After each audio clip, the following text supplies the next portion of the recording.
Today on Know Your Bowl, we will be talking about the medicinal effects of marijuana and properly educating people based off of studies we researched. First off, why is marijuana illegal?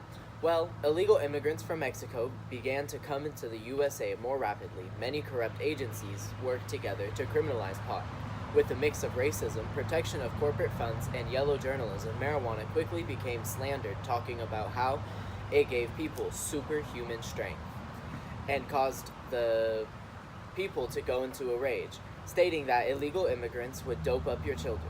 And we clearly know now that marijuana definitely doesn't give superhuman strength, so it has been wrongfully criminalized. Next is re-educating the people. If marijuana doesn't give you superhuman strength, what does it do? Well, that's a big answer.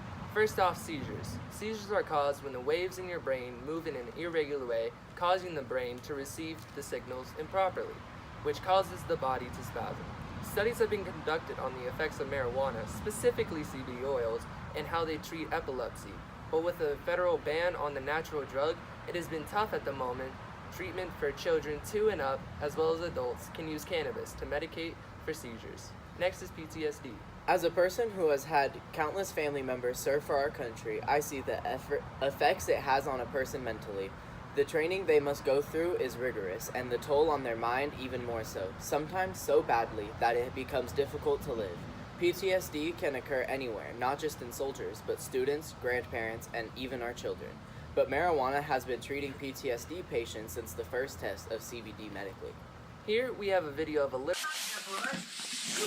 But it was absolutely horrifying. I mean, to see her in a seizure state, not being able to think or do anything, not knowing what that meant was absolutely horrifying in every way. Today, Gwenny's a different girl. Alex, like any parent, needed answers. I felt I had two choices. One was to completely go mental breakdown. Two was to kind of delve into it and understand what was happening to her. She was diagnosed with epilepsy and was having around 40 to 50 seizures a day. They ranged from tonic to myoclonic.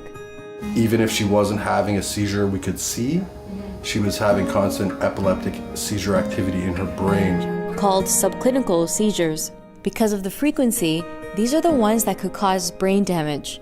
They did CT scans right away, and the results of the EEGs were alarming. Almost constant subclinical seizure activity, which means there was basically, in layman's terms, misfiring going on all the time. She was on 9 different medications. Kept hoping the next one would work, the next one would work. Despite all of her doctor's efforts, none improved the subclinical activity. Can I get a hug? At the age of 2, Gwenny was developmentally stuck at a 4-month-old level. Alex then decided to take his daughter's health into his own hands and read everything he could find about epilepsy. I was looking to understand what was happening to my daughter. I was looking to see if there was something that hadn't been thought of or had been ignored because of some other factor. And along that journey, I came across cannabis. Ah, cannabis. It's a hot topic right now in the health community, with tons of people like Alex coming forth with their success stories. So to begin with, we had to get a prescription because I was very committed to doing things in a as legal manner as possible. I really wanted to be able to have her doctors, her neurologists follow her progress. But admittedly, they didn't know enough about the use of cannabis as treatment. If nothing else is working and this might work, it's like, let's try it. Only one of Gwenny's doctors agreed to write the prescription based off the trust and faith that he had in Alex and his thorough research. But there was one problem. At the time, you could only legally purchase cannabis in its dry form, meaning you had to smoke it. I mean, that's an archaic law. The fact that a child would be asked in any way to ingest a medicine in an inhalation smoked vaporized form, it's ridiculous. Not to mention, specifically trying to dose an inhalation would be pretty hard. It's a fat-soluble substance, so you can make it into an oil-based extract concentrate. For Alex, there was a lot of trial and error. It was difficult to navigate, and at first it was illegal to make it into the oil, to administer it and dose it and titrate it to her. Since then, the Supreme Court of Canada has ruled to change the marijuana medical access regulations to remove the word dried from its definition of marijuana.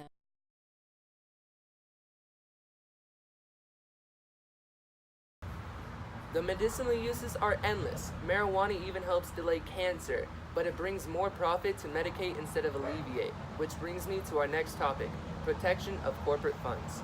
Prescription drugs, especially if not paid for by insurance, racks up a hefty bill for many. Some can't pay it off. And here, you can see the profit margin for 3 very common and popular prescription drugs.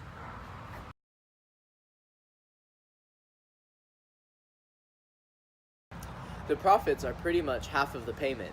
That means they are doubling the price for the medications you and your loved ones need to stay alive. Does that sound right to you?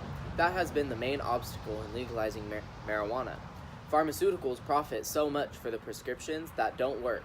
They don't want to legalize marijuana, knowing that they will lose so much money. Not only that, but there is so much money in legalizing marijuana. Thousands of jobs from growing to trimming to distribution.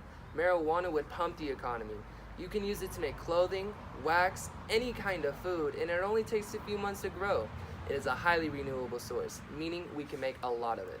And for my environment lovers, the amount of CO2 levels would plummet if everyone was planting trees in their backyards. If you enjoy supporting your political parties, both Democratic and Republican parties agree on properly educating the people, a common goal for all. And on top of that, we have compiled a list of special interest groups, including the National Education Association and the Veterans for Foreign Wars, that would be great organizations that would have interest in our issue that we could appeal to.